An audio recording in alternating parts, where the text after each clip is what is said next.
आज इस वीडियो में हम बात करने वाले important topics and subjects for the BARC 2021। तो यहाँ पे हम कुछ important topics as well as subjects के बारे में बात करेंगे। और ये जो टॉपिक एंड सब्जेक्ट्स मैं आपको बता रही हूँ, ये सिर्फ मेरे एक्सपीरियंस के बेसिस पे नहीं है। मेरे एक दो सीनियर और है जिन्होंने बार्क का एग्जाम क्लियर किया है, that is mainly in bio science department. तो उनसे जितना कंसल्ट करके मुझे पता चला, कुछ उनके थ्रू जो टॉपिक उन्होंने मुझे बताए थे या सब्जेक्ट्स उन्होंने मुझे बताए थे, उसको भी मैंने इसमें इनकॉर्पोरेट किया है और मैंने अपने एक्सपीरियंस के बेसिस पे भी टॉपिक इनकॉर्पोरेट किया है। तो आप समझ सकते हैं, यानी आज का वीडियो जो है उसको बनाने के लिए मैंने 3-4 अलग अलग लोगों से इन्फॉर्मेशन ली है, तब जाकर जो है मैं आपके लिए ये वीडियो बना रही हूँ। क्योंकि समहाउ मेरा लास्ट अटेम्प्ट 2019 में था, तो 2 साल पहले का मतलब मुझे उतना ज़्यादा याद नहीं है, लेकिन जितना याद है मैं आपको बता रही हूँ। और साथ ही साथ मैंने जो है अपने सीनियर्स लोगों से भी कुछ सीनियर से जो है मैंने हेल्प ली है और उनकी मदद से भी जो है मैं ये वीडियो कंप्लीट कर रही हूँ। तो आपके सामने मैंने कुछ यहाँ पे टॉपिक रखे हैं, ठीक है। ये सारे के सारे टॉपिक्स आप प्रिफर कर सकते हैं, प्रिपेयर कर सकते हैं बार्क 2021 के लिए। अब यहाँ पे बच्चों के इससे पहले क्वेश्चन आए कमेंट सेक्शन में कि मैम खाली इतना टॉपिक पढ़ने से हो जाएगा। तो देखिए, जैसे कि मैंने कहा है, आप ये टॉपिक को एक इम्पॉर्टेंट टॉपिक्स की तरह कंसिडर कर सकते हैं, क्योंकि आपको पता है कि बार्क का जो पेपर है वो लगभग 300 मार्क्स का होगा, ठीक है। 300 मार्क्स का होगा और लगभग आपको 100 क्वेश्चंस मिलेंगे। तो 100 क्वेश्चंस यानी एक क्वेश्चन 3 मार्क्स का होगा। तो ये सारे मोस्ट इंपॉर्टेंट टॉपिक हैं जहां से क्वेश्चन सम हाउ 80% से ज्यादा प्रोबेबिलिटी है कि यहाँ से क्वेश्चन आने ही आने हैं, बिकॉज लगभग 2-3 साल से लगातार इस एरिया से क्वेश्चन आ रहे हैं। लेकिन जैसे कि मैंने आपको बताया था कि बार्क एग्जाम ज्यादातर CSI नेट जैसा होता है, तो आप सिर्फ CSI नेट को प्रॉपर ढंग से पढ़ते रहिए, ऑटोमेटिकली आप जो है बार्क के लिए रेडी हो जाएंगे समहाउ, ठीक है। तो कुछ मैं इंपॉर्टेंट टॉपिक आपके कहने पे लेकर आई हूँ, but this is not the restriction कि नहीं सिर्फ इतना ही पढ़ना है। आपको ये सब कुछ जरूर पढ़ना है, ठीक है। ये जो मैं आपको बता रही हूँ ये तो जरूर पढ़ना है। इसके अलावा जितना आपके पास एक्स्ट्रा इन्फॉर्मेशन और हो, एक्स्ट्रा नॉलेज और हो, वो उतना ही ज्यादा अच्छा है। क्योंकि आने वाले वक्त में पेपर क्या आएगा इसका हम सिर्फ प्रेडिक्शन लगा सकते हैं on the basis of previous experience, लेकिन हमारा प्रेडिक्शन कितना सही होगा या कितने कितने परसेंटेज मैच करेगा ये कोई नहीं बता सकता है अनटिल और अनलेस पेपर जो है 2021 का हो जाए, ठीक है। तो हम 1 बाय 1 करके देख लेते हैं। जैसे कि पीएच का कंसेप्ट थ्योरेटिकली भी आ सकता है एंड न्यूमेरिकल बेसिस पे भी आ सकता है, बहुत इंपॉर्टेंट है, एक क्वेश्चन यहाँ से आ सकता है। एंजाइम काइनेटिक्स अगेन बहुत ज्यादा इंपॉर्टेंट है, बायोकेमिस्ट्री यूनिट से है ये, इससे आपको 1 से 2 क्वेश्चन पक्का मिलना है। एंजाइम काइनेटिक्स किसी भी एग्जाम में छोड़ा नहीं जाता है, हर एग्जाम में एटलीस्ट 1 से 2 क्वेश्चन आते हैं।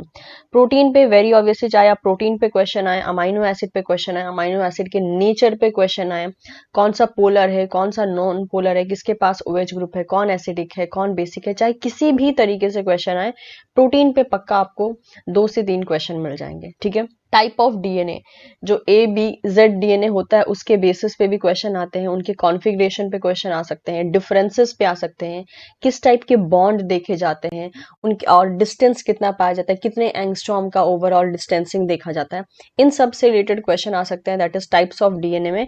ये भी मॉलिक्यूलर बायोलॉजी में आ सकता है या फिर मॉलिक्यूलर बायोलॉजी में या बायोकेमिस्ट्री, दोनों में से किसी भी यूनिट में आप इसे कंसिडर कर सकते हैं।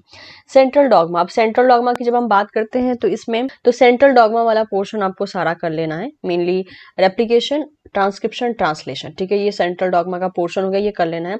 Apart from this mRNA level पे जो प्रोसेसिंग चलता है उसके छोटी छोटी सी चीजें वो पूछी जा सकती हैं। DNA रिपेयर अगेन बहुत इंपॉर्टेंट पोर्शन है, ये आपके मॉलिक्यूलर बायोलॉजी से होता है, इसके मैकेनिज्म पे क्वेश्चन देखे जा सकते हैं, या फिर कौन सा एंजाइम किस में काम कर रहा है, किस एंड पे कौन सा रिपेयर चल रहा है, ऐसे क्वेश्चंस आते हैं, ठीक है। ABC मॉडल आप इसको प्लांट में कंसीडर कीजिए या फिर आप इसे डेवलपमेंटल बायोलॉजी में भी कंसीडर कर सकते हैं। इस पे लगभग 2 से 3 बार क्वेश्चन देखे गए हैं, ठीक है। नेक्स्ट आता है अरेबिडोप्सिस पे स्टडीज जो हुई हैं अलग अलग तरीके से, मतलब कितने एरिया में हुई हैं, ठीक है, क्या क्या चीजों के लिए जो है अरेबिडोप्सिस में एक बहुत इंपॉर्टेंट स्टडीज हुई हैं, उसके बेसिस पे कभी कभार क्वेश्चन आ जाता है।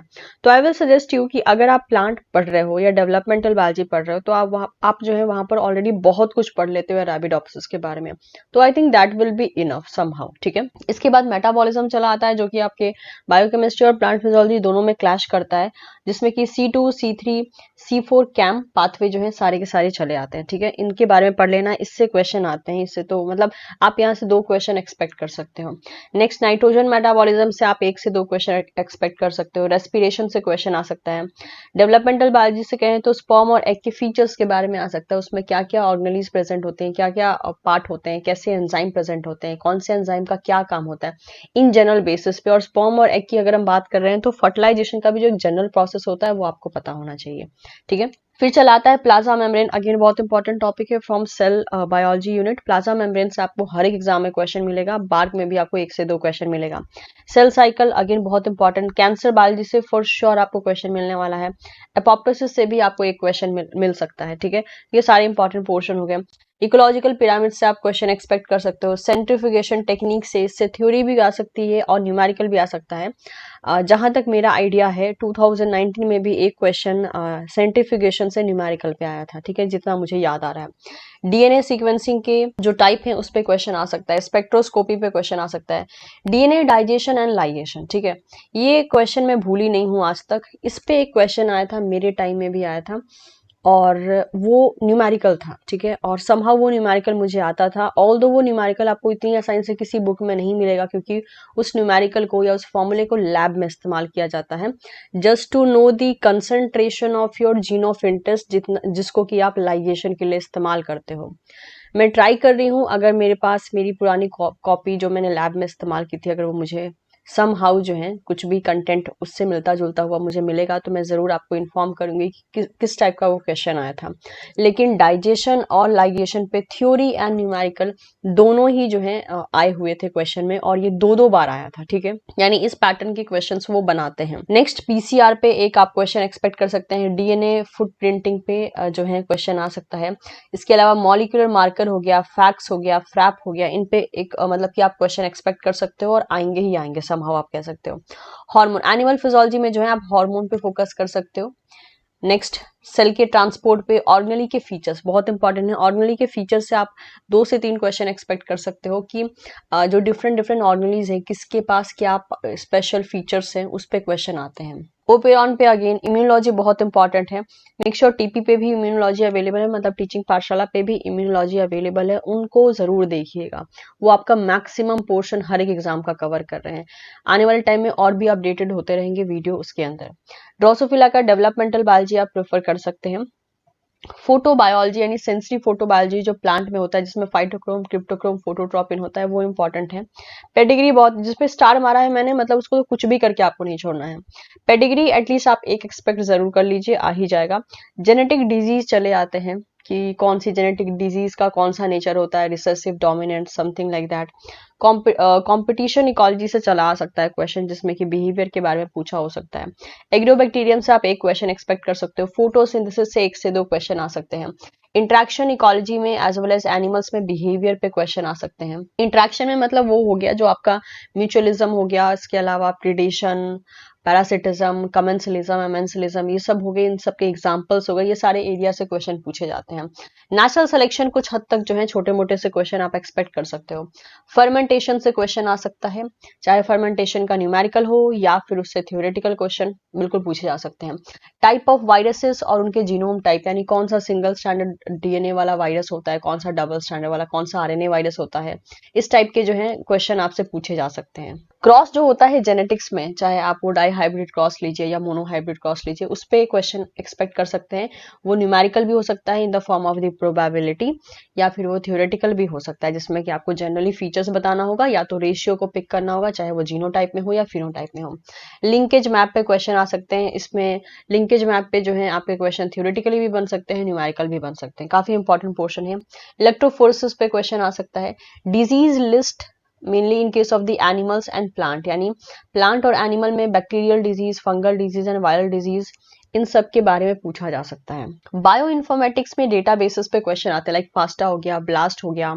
इसके अलावा जो और भी बहुत से एरिया है, जैसे कि मेनली जो है प्रोटीन सीक्वेंसिंग का पता करने का, इसके अलावा कैथ हो गया, स्कोप हो गया, ये सब एरिया से बहुत अलग अलग टाइप के जो है छोटे छोटे क्वेश्चन बनते हैं।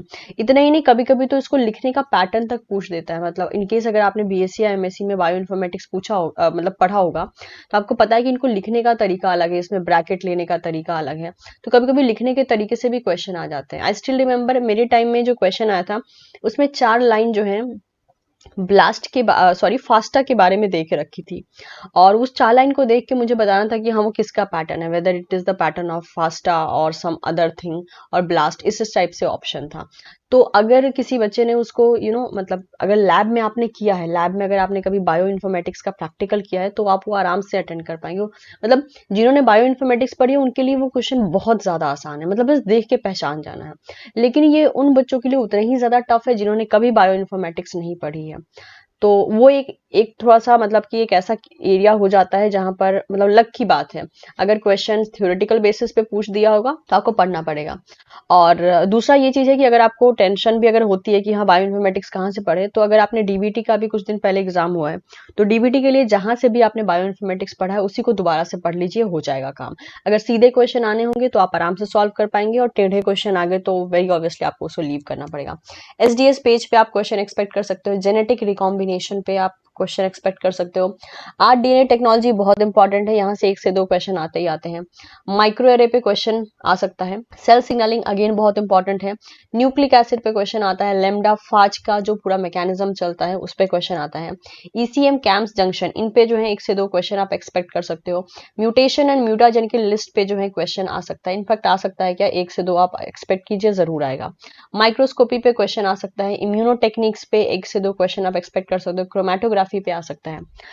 तो ये कुछ लिस्ट है जो कि मैंने कहा मेरी मेमोरी के बेसिस पे मैंने रेडी की हैं, और मैंने 2 और सीनियर से अपनी मदद ली है। उनके रिकमेंडेशन पे जो जो टॉपिक्स उन्होंने बताए उनको उनके थ्रू जो है मैंने पूरा लिस्ट ये रेडी किया है। ठीक है, उम्मीद करती हूँ इससे आपको थोड़ा बहुत जो है एक रफ आइडिया मिलेगा कि आपको कहाँ कहाँ पे फोकस करना है। लेकिन ऐसा नहीं है कि जो चीज यहाँ मेंशन नहीं है उस पर फोकस नहीं करना, इन पे तो मेन तरीके से फोकस करना है। अपार्ट फ्रॉम दिस जितना टाइम मिलता है बाकी सब चीजों पे फोकस कीजिए।